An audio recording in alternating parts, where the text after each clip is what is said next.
नमस्कार। आज का हमारा पाठ है यह सबसे कठिन समय नहीं।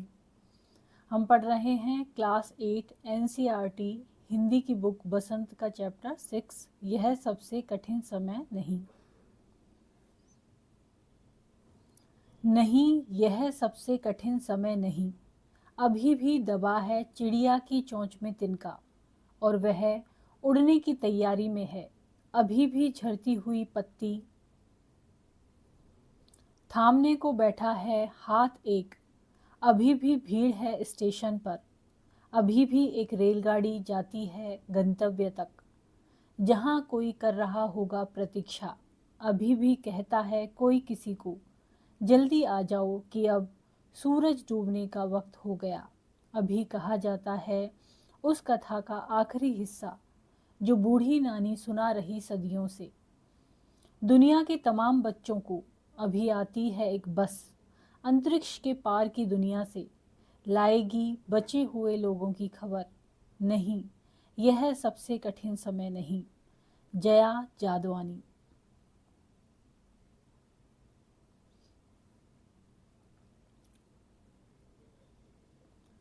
केवल पढ़ने के लिए पहाड़ से ऊंचा आदमी 360 फीट लंबा और 30 फीट चौड़ा पहाड़ काटने के लिए कितना वक्त लग सकता है?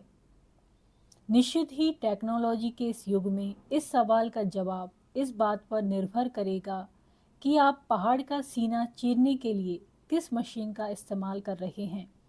लेकिन अगर यह पूछा जाए कि इसी काम को एक ही शख्स को अंजाम देना हो तो कितना वक्त लगेगा, शायद यह चकरा देने वाला सवाल होगा। लेकिन बिहार के गया जिले के गैलौर गांव में एक मजदूर परिवार में जन्मे एक शख्स ने इसका जवाब अपने बाजुओं और अपनी मेहनत से दिया। पहाड़ को हिला देने वाले उन दशरथ मांझी ने राजधानी दिल्ली में 2007 में अंतिम सांस ली। उनका जन्म 1934 में हुआ था।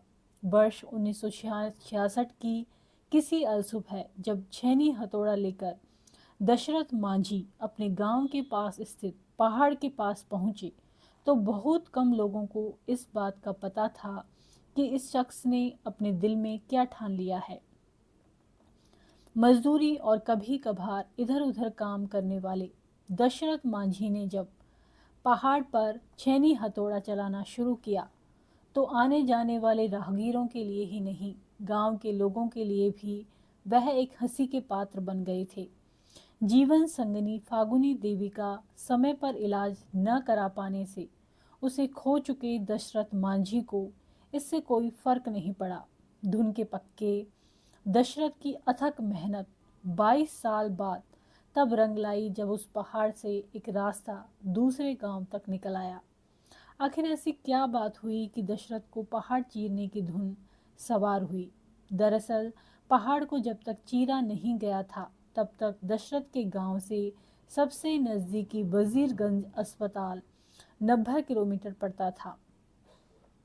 दशरथ की पत्नी की तबीयत खराब होने पर उसे वहां ले जाने के दौरान ही उसने दम तोड़ दिया था। उन्हें लगा कि पहाड़ से कोई रास्ता होता तो मैं अपनी पत्नी को वक्त पर अस्पताल ले जाता और उसका इलाज करा पाता। सर्वेश्वर दयाल सक्सेना की एक कविता है, दुख तुम्हें क्या तोड़ेगा, तुम दुख को तोड़ दो, बस अपनी आंखें औरों के सपनों से जोड़ दो। जिंदगी का 30वां वसंत पार कर चुके दशरथ मांझी ने शायद शेष गांव के निवासियों के मन में दबी इस छोटी सी हसरत को अपनी जिंदगी का मिशन बना डाला और अपनी पत्नी की असामयिक मौत से उपजे प्रचंड दुख को एक नई संकल्प शक्ति में तब्दील कर दिया। 5-6 साल तक दशरथ अकेले ही मेहनत करते रहे।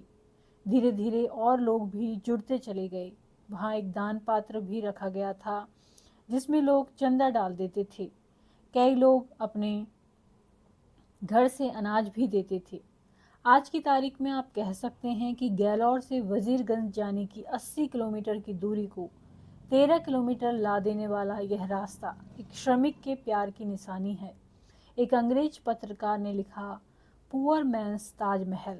कुछ साल पहले एक पत्रकार उनसे मिलने गया, तब एक फक्कड़ कबीरपंथी की तरह यायावरी कर रहे दशरथ मांझी ने उन्हें अपनी एक प्रिय कहानी सुनाई जो उस चिड़िया के बारे में थी जिसका घोंसला समुद्र बहा कर ले गया था। कहानी उस चिड़िया की प्रचंड जिजीविषा और संकल्प को बयां कर रही थी जिसके तहत समुद्र द्वारा घोंसला न लौटाने पर चिड़िया ने अकेले ही समंदर को सुखा देने का संकल्प लिया। शुरुआत में उसे पागल करार देने वाली बाकी चिड़िया भी उसके साथ जुड़ गई और फिर विष्णु का वाहन गरुड़ भी इन कोशिशों का हिस्सा बन गया। फिर बीच बचाव करने के लिए खुद विष्णु को आना पड़ा, जिन्होंने समुद्र को धमकाया कि अगर उसने चिड़िया का घोंसला नहीं लौटाया तो पल भर में उसे सुखा दिया जाएगा।